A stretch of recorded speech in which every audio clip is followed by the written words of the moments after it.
Hi, this is Ron Janish, and this video is about some incredible new technology and all the things underlying that new technology. And even if you're brand new to technical analysis or to various techniques, you're going to find some insightful information here. If you're an old timer and you're a really smart person, you're going to find some very, very cool things in here that you may not know about.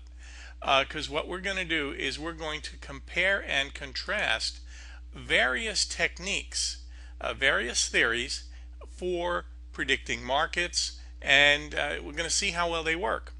Okay, we're going to take a look at some aspects of Prechter's Elliott wave, and as many of you will say, even though Prechter has done some incredible work, if you get 5 people that in the same room that know Elliott wave, there's a good chance they may have different interpretations of the same chart. Harry Dent, wonderful demographics theory. We're going to show you what that is. I'm going to show you how that absolutely works. And what he does is he likes to combine it with GAN. And we're going to show you how, well, we're going to show you a different way of applying it. There's an easier way, I think. Then we're going to show you Andrews and Anderson pivots theory and how that works and some really cool things about that. And we're going to show you Babson's reaction line. We'll show you, and then we'll show you, compare all that with what we're going to have in Precisiontrader 6.5. Don't worry, I'm not going to try to sell it to you. That's just not going to happen. Okay. And the advantage of Precisiontrader 6.5 is we're going to show you what we've done to compare, to add all of these things here together in a unique form to put it together in 6.5. Okay, so first, without any ado, let's start with the wave theory of all time, Robert Prechter. Okay, now this stuff is really kind of interesting, and basically the theory is that that the market has a tendency to move in what we'll call 1, 2, 3, 4, 5 waves, and then some kind of an A, B, C. Now, if you notice here, the B here was lower than the 5, and this is allowed under Prechter's theory, and so people will have difficulty with this sometimes. Okay, but you know, if you so that's Prechter's, and that's the basics. And then the theory is after you get an A, B, C, you go down for another 5 waves more. And this can also be used the other way around. And the really cool thing about Prechter's theory is that you can use it in charts as little as 1 minute.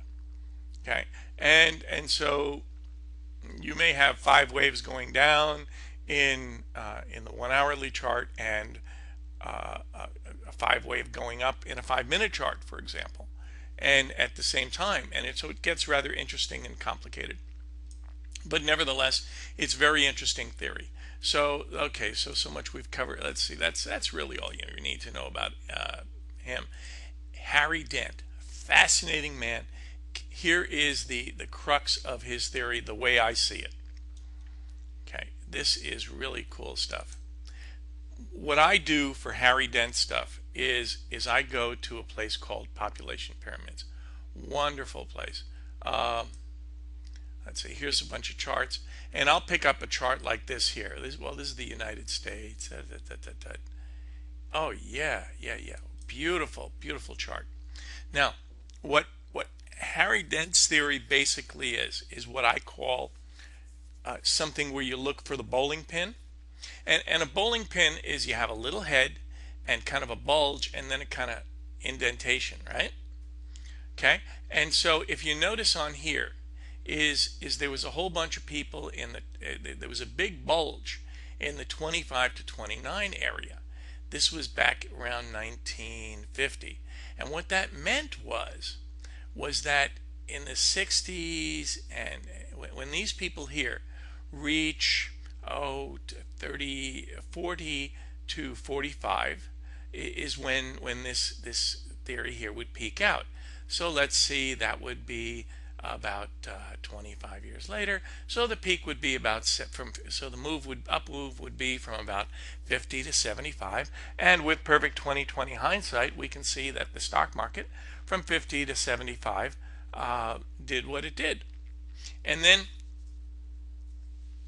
let's look at another chart. The theory is that under Harry Dent's theory is there's a bunch of people in what I call the gotta have-its. Gotta have-its are people with kids.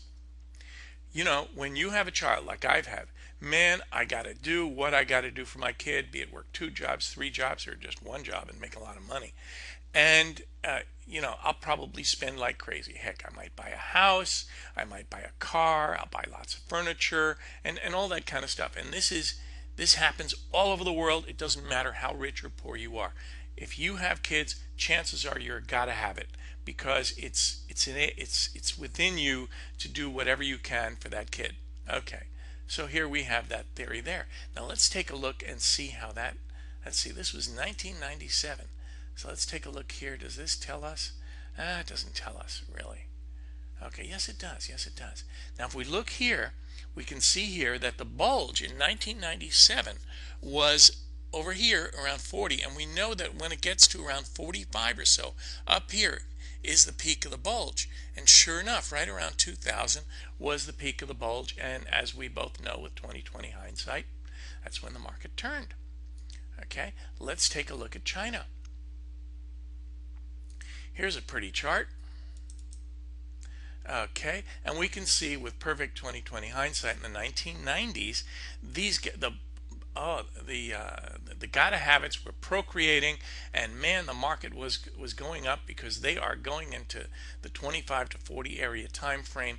So the theory is that for the next 10, 15 years, from 1991 to at least 2000, 2005, this market would be going up. Okay, so these are nice generalizations about what the market's going to do, and it gives you a very good reason. And that's why Harry Dent's demographics theory works like a friggin' charm. You can be an absolute idiot in terms of being an economist. Actually, you can be smarter than an economist and forecast economies. Okay, now chances are you want to know what chart to look at now. Okay, well, one of the things you want to avoid is charts that look like this, because that's a chart for a developing country and there's no real look at gotta have-its. And I'll give you a hint. If you want to see a country that has an interesting pattern in terms of gotta have-it, what you look at is Chile and Venezuela. The only problem is, you know, you gotta add some discernment here, because countries like Venezuela, well, you know, would you invest in Venezuela? Would I invest in Venezuela? With Chavez at the helm, it doesn't give me a lot of security. Okay, except I know that he's going to invent more and more social programs. So much for gotta have it Dent theory. And what Harry Dent does is he does his thing in terms of his gotta have it theory, which anybody can go see on charts and stuff. And he combines that with some techniques that were out there from W.D. Gann, namely head and shoulders. And head and shoulders is really something that's been around a long time, that everybody knows about, that they don't have to really pay a lot of money for. It's really very, very simple. Here you have a head, and here you have a shoulder, and here you have another shoulder. And the theory is when you have a head and shoulders pattern, prices continue going down. And does that always happen? I don't think so. But is there something else you can use that would help you with that? Well, maybe. Let's take a look at what might help you with that. Well, if we take an article I wrote back in, who knows when, it was so long ago I don't even remember it, regarding Andrew's techniques, okay? And at the time I called this rule number 9, and this is no longer rule number 9. But this is, well, you can call it that, but it's I'll show you what it is. It's really simple. And it basically says,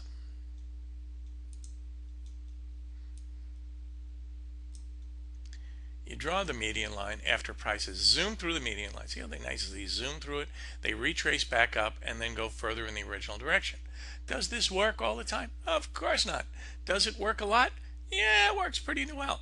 I personally like to combine it with other things that I teach in the course. So while I'm giving this incredible indicator and concept here to you for zip, I combine it with other things to make it much more reliable because quite frankly, when you get a pullback, it's not unusual to get a pullback over to here or something. And it's very uncomfortable if you go short over here or somewhere down here rather than up here, and then sit through this drawdown that takes you all the way up here. Very uncomfortable. So and you know, if you're like a lot of traders out there, you may change your mind 15 times while it goes up here and lose a fortune, and that's just no fun at all. So anyway, that's the basics of Head and Shoulders, and maybe one way to get around it. Another way of using it is what I call, in my manual, there's something called the golden pivot theory, and you can use that, and that's probably a lot more reliable for finding where to get in when you have one of these Head and Shoulders patterns. Okay, also gives you a pretty tight risk point. Okay, so but that's only in the manual. You won't find that elsewhere.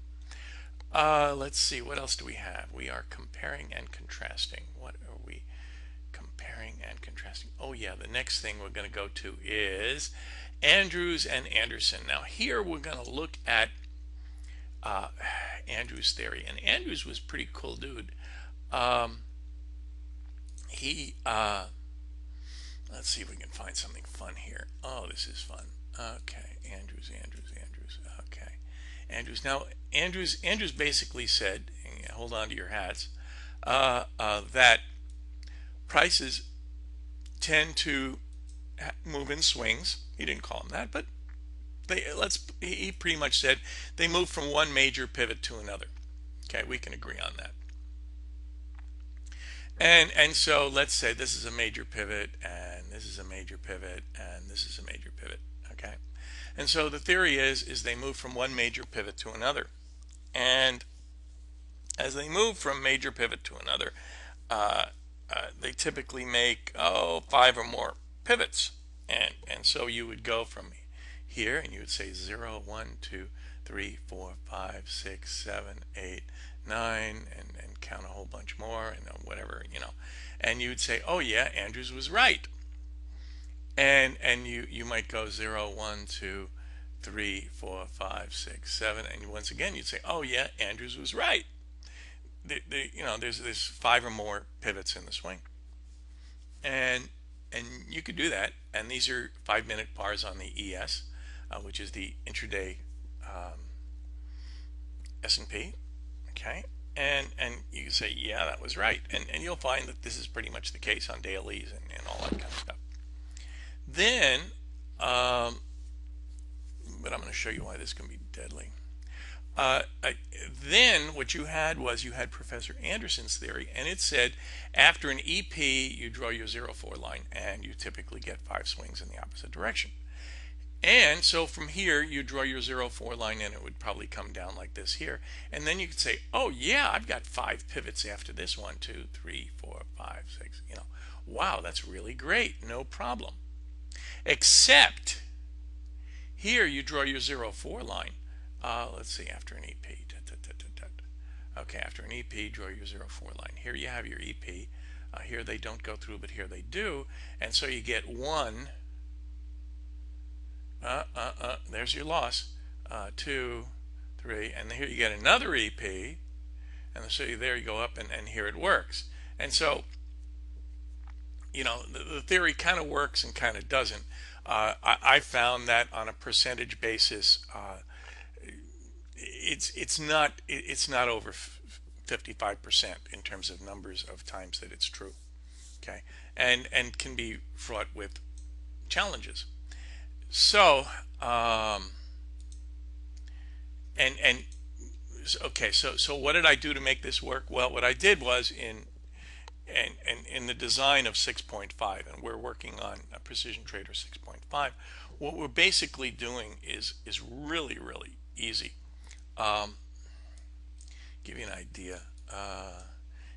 Okay, when you have the EP, which you had here, for example, and when you can combine this with other specific signals, then it's useful. Otherwise, we can ignore it.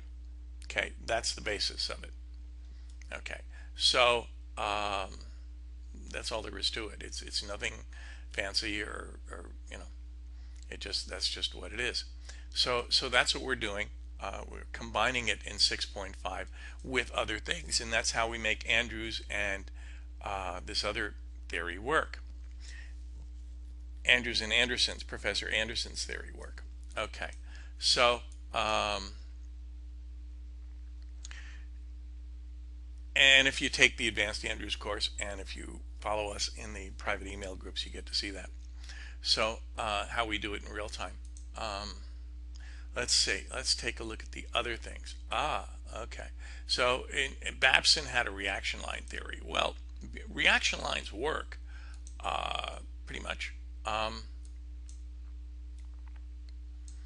That what you'll find, for example, and what we found in doing stuff was that reaction lines are kind of useful, and they help you find places where prices will let's call it will hit a speed bump. So and that's kind of cool. If you're looking for places where prices will hit a speed bump, what chart did I use for that? Let's see. GC pound F. Great for finding speed bumps. So here's what I did. I just drew this thing here, and mind you, this is from memory, so I have perfect 20/20 hindsight in doing what I do. Okay, because I got a pretty good memory. Okay, so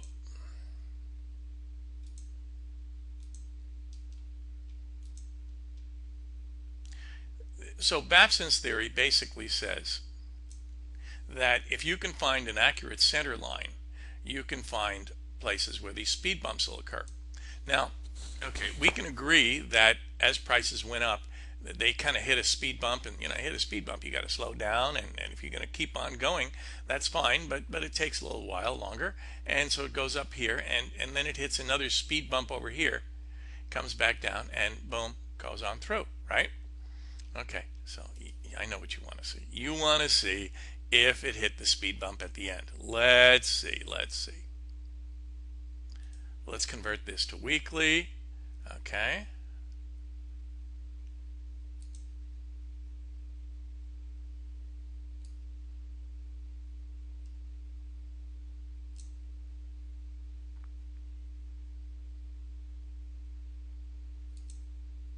Show you how we do this.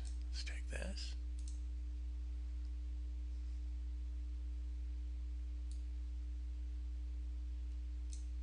Okay, so here it hit the speed bump at the end.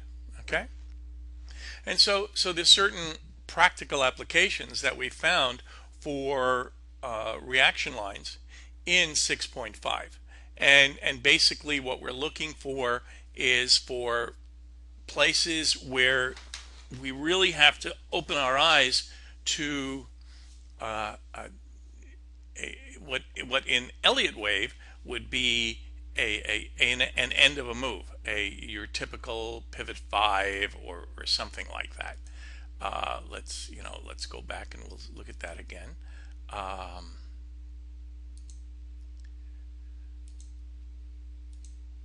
Wait a minute. Yeah, that would have been down here. This was your nice, say your 1, 2, 3, 4, 5. Actually, this was it. So your reaction line might have come in here. Let's say, for example, in this area here. But this would have but with the other things that we have in here, it would have, using what the technology in 6.5, right here we would have known. Watch out! You're coming to an important speed bump, and prices did come down to an important speed bump here. Because if you remember, this was the ABC, and look at that. Isn't that cute? How prices just went a little bit below here. Actually, let's see what the low was. 77.12. Close 76.60. But if you cheat, like we do, or maybe it's not cheating, I don't know, and you go over to the continuous chart, which probably makes more sense, you'll see that prices never close below here, right? And so you see that prices down here made it down to the nice important place where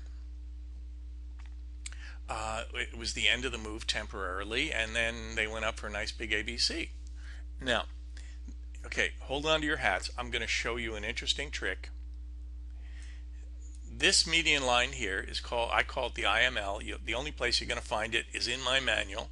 Okay, and one of the reasons why you want to draw the IML, okay, and in the manual it tells you specifically what it's used for. Now in this particular situation, with perfect 20/20 hindsight, we can see that it pointed out where an important low point would be, or area for a low point would be, right? Perfect 20/20 hindsight. Ooh, the market is going down. By the way, what these N's mean? N is not so good. There should be an N here. P means positive. See, positive. And positive on ZSL means positive on silver going down. N means negative on crude oil going. Negative on crude oil. Yeah. Okay. So just so you know what that stuff means, so you don't have to make believe it's a secret code or something. This is just something we have in Precisiontrader 6.5, and this helps us understand what logic it's ruling, what logic it's using, these numbers here on the side. Okay, and then okay, so let's go back to why you really want to look at this indicator called that I call the IML. Okay. Okay, so we'll look at why you wanted to look at that with perfect 20/20 hindsight. Well, let's take a look.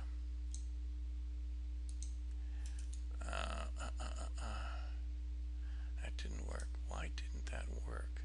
That worked perfectly when I did it before. You know, you ever see that? Golly, golly, golly, golly, golly. Let's see if I can. Let's see if I can do this.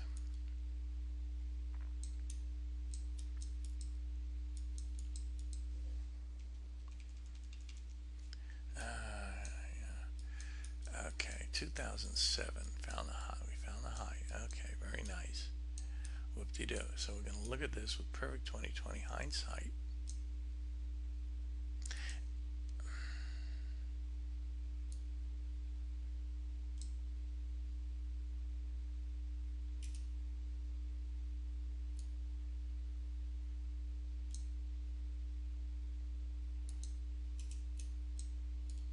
And we can see, boom, the IML found this low here. Now, when you have a really long move, you want to keep the IML, because sometimes it's going to help you find other turning points. And this time, all it found was that one there and this one here. This is the IMLH. And let's see, was this the ultimate bottom? Yeah, that was it. Now, I know that I was able to use that. Yeah, here we go. So if we take a look on a monthly chart, we can see, boom, your IML picked out this guy here with perfect 20/20 hindsight. Okay, so one of the things you want to draw is your IML, because that can help you find the end of the move. And you never use it by itself. You use it along with other indicators. The IML is really good for, hey, look over here, you know, kind of thing. So anyway, this I hope this gives you some really good insights on some of the different theories that are out there, and what we basically do in 6.5 is combine many of these things. So we can add in Harry Dent's demographic thing, and the way you do that is really simple in 6.5. All you do is you really have to go through the country charts on demographics, you really do, and then just find ones that are good contenders. So for example, if you right now, let's say you found Chile as a good contender for demographics on that, well then what you would do is you would just make sure that you always follow Chile CH, which is the country fund, and when CH gives you a buy signal, then in the Andrews, I'm sorry, in Precisiontrader 6.5, using the multiple trend indicators and interactions of those trends, then that would give you a signal. Okay, it's as simple as that. So that's what we're doing. This is I give you the idea of what 6.5 is all about. 6.5 is still in development. It's in alpha stage. It's So you can't buy it. Don't worry about that. It's going to be using the best of the best, and there are many people who have contacted us that would like to participate in the development of 6.5 and the other things that will come with it, and we'll be happy to discuss that with you on an individual basis. And just contact me, Ron J at san.rr.com, or ronjanish@gmail.com. Either one will work, and we'll go into that with you. Okay, I hope this gives you some insights on some of the different theories that are out there, and how you might be able to use them for your own benefit. All right, so I thank you for your time. Bye.